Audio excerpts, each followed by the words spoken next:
I will travel to India. There's still work to do, but we are on the cusp of a historic trade agreement. Indeed, some call it the mother of all deals. Bharat और European union के बीच एक बहुत बड़ा agreement हुआ है। दुनिया में लोग इसकी चर्चा मदर ऑफ ऑल डील्स के रूप में कर रहे हैं। नाजरीन, अमेरिका के दबाव के बाद दुनिया के नक्शे पर एक ऐसी लकीर खींची जा चुकी है जिसने आलमी ताकतों की नींदें उड़ा दी हैं। इंडिया और यूरोपीय यूनियन जो पिछले 18 सालों से एक दूसरे को शक की निगाह से देख रहे थे और एतमाद के बहरान में थे, अचानक एक ऐसी डील के बंधन में बंध गए हैं जिसे मदर ऑफ ऑल डील्स का नाम दिया गया है। अब सवाल ये है, क्या ये वाकई खुशियों से भरी डील है या फिर डोनाल्ड ट्रंप का दुख भरा खौफ है जिसकी वजह से ये तिजारती मुआहदा किया गया है। एक तरफ नरेंद्र मोदी उसे 1.4 अरब लोगों की तकदीर बदलने वाला लम्हा करार दे रहे हैं, तो दूसरी तरफ अमेरिका के स्कॉट बेसेंट ने इस डील को अहमकाना अमल कहकर पुकार रहे हैं। आज की इस खुसूसी रिपोर्ट में हम इस तिजारती बम का पोस्टमार्टम करेंगे और देखेंगे कि इस धुएं से पाकिस्तान की सनतें कैसे मुतासिर होंगी, चीन को कहां कहां मिर्चें लगेंगी और क्या इंडिया वाकई अमेरिका की गुलामी से आज़ाद हो रहा है या यूरोप के नए जाल में फंस रहा है। इंडिया और यूरोपीय यूनियन के होने वाले तिजारती मुआहदे के मुताबिक इंडिया को ऑटो मार्केट, केमिकल्स और मशीनरी के शोबों में तावन किया जाएगा। मोदी हुकूमत ने दावा किया है कि इस बड़ी तिजारती डील से इंडिया एक ग्लोबल मैन्युफैक्चरिंग हब बनेगा।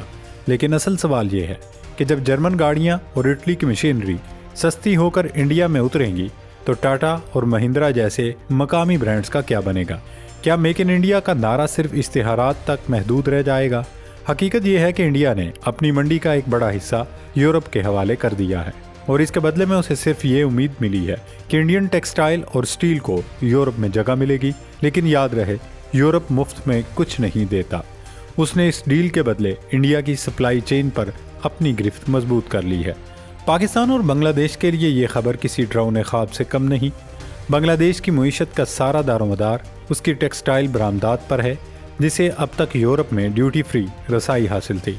अब जब इंडिया, जो कि बांग्लादेश का सबसे बड़ा हरीफ बन चुका है, इसी इमारात के क्लब में शामिल हो रहा है, तो बांग्लादेशी मसनूआत की कीमतें इंडिया के मुकाबले में ज़्यादा हो जाएंगी। पाकिस्तान का हाल उससे भी बुरा हो सकता है। पाकिस्तान पहले ही IMF के चुंगल से नहीं निकल पा रहा और उसकी बरामदात नुकसान में जा रही हैं। इंडिया और यूरोप का ये गठजोड़ पाकिस्तान के चमड़े और टेक्सटाइल की सन्नत को मुकम्मल तौर पर आलमी मार्केट से आउट कर सकता है। अगर पाकिस्तान ने फौरी तौर पर अपनी तिजारती हिकमत अमली न बदली तो वह जनूबी एशिया के इस मुआशी मुकाबले में तनहा रह जाएगा। चाइना के पॉलिसी मेकर इस डील को बहुत करीब से देख रहे हैं। चीन के लिए ये एक मिला जुला थैला है। एक तरफ यूरोपीय यूनियन का चीन पर इन्हिसार कम करना चीन के लिए धचका है क्योंकि यूरोपीय सरमायाकारी अब इंडिया का रुख करेगी, लेकिन दूसरी तरफ चीन इस सूरत हाल का फ़ायदा भी उठा सकता है। चीन की कई कंपनियां इंडिया में सरमायाकारी करके अपनी मसनूआत पर मेड इन इंडिया का लेबल लगाकर यूरोपीय मार्केट में पहुंचा सकती हैं।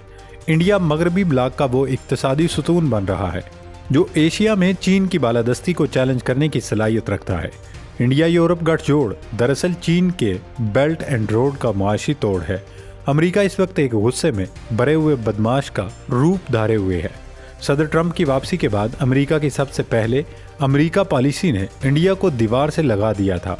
जब अमेरिका ने इंडिया पर 50% तक टैरिफ लगाने की धमकी दी तो इंडिया ने मुतबादल तलाश करना शुरू किया। अमेरिका का गुस्सा इस बात पर है कि इंडिया रूसी तेल खरीद कर उसे साफ करता है और फिर वही तेल यूरोप को बेचता है। अमेरिकी वज़ीर ख़जाना का ये कहना कि यूरोप अपने खिलाफ जंग को फंड दे रहा है, दरअसल ये बात इंडिया पर एक बराह रास्त वार है। इंडिया अब अमेरिका और यूरोप के दरमियान एक ऐसी रस्साकशी का मरकज़ बन चुका है जहां वो किसी एक का वफादार नहीं रहना चाहता और यही इंडिया की पॉलिसी इंडिया का मकाम बर्बाद कर रही है।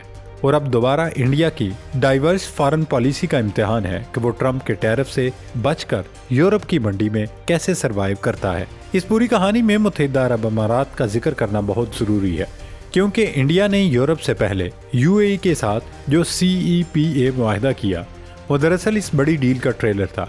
UAE इस वक्त इंडिया के लिए एक लॉन्च पैड का काम कर रहा है। इंडिया की मसनूआत दुबई के रास्ते पूरी दुनिया में जा रही हैं।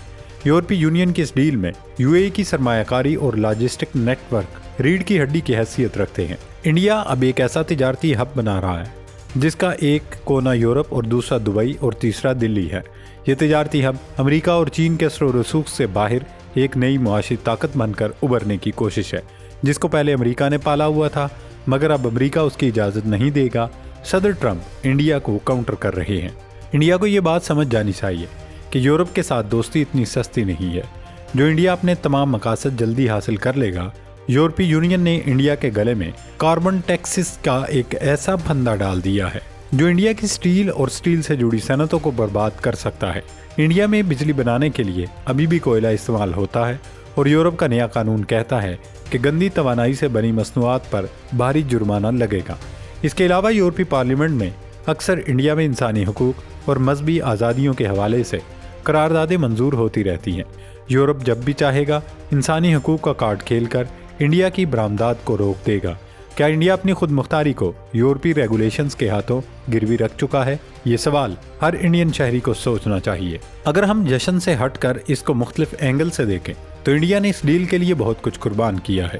2 دہائیوں تک انڈیا نے مزاحمت کی کہ وہ اپنی آٹو مارکیٹ نہیں کھولے گا، لیکن اب وہ یورپ کے سامنے جھک گیا ہے۔ کیا انڈیا کی سڑکیں صرف مرسیڈیز اور BMW کے لیے ہیں؟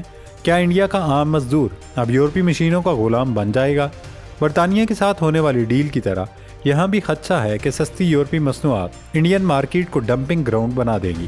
مودی حکومت نے شاید انتخابات اور جیو پولیٹیکل دباؤ میں آ کر ایک ایسا سودا کر لیا ہے جس کا بوجھ اگلی نسلوں کو اٹھانا پڑے گا۔ یہ mother of all deals India کے اپنے پاؤں پر کلہاڑی مارنے کے مترادف ہے۔ سال 2026 عالمی تاریخ میں ایک موڑ کے طور پر یاد رکھا جائے گا۔ ایک طرف امریکہ اپنی حدود بند کر رہا ہے، دوسری طرف انڈیا اور یورپ مل کر دنیا کی سب سے بڑی فری ٹریڈ زون بنا رہے ہیں۔ یہ معاہدہ عالمی تجارت کے 1/3 حصے کو کنٹرول کرے گا۔ اس کا مطلب ہے کہ اب ڈالر کی بدماشی کو بھی چیلنج کرے گا، اور امریکہ اس چیلنج کو قبول نہیں کرے گا کیونکہ انڈیا اور یورپی مقامی کرنسیوں میں تجارت کی بات کر رہے ہیں۔ اگر یہ ڈیل کامیاب ہو گئی تو یہ عالمی معیشت کا مرکز مغرب سے مشرق کی طرف منتقل ہونے کی سب سے بڑی گواہی ہوگی۔ لیکن اگر یہ ناکام ہوئی تو انڈیا معاشی طور پر بری طرح بکھر جائے گا۔ انڈیا اور یورپی یونین کا یہ معاہدہ ایک ایسا جیو پولیٹیکل جوا ہے جس کے کھلاڑی بہت بڑے ہیں اور داؤ پر کھربوں ڈالر لگے ہیں۔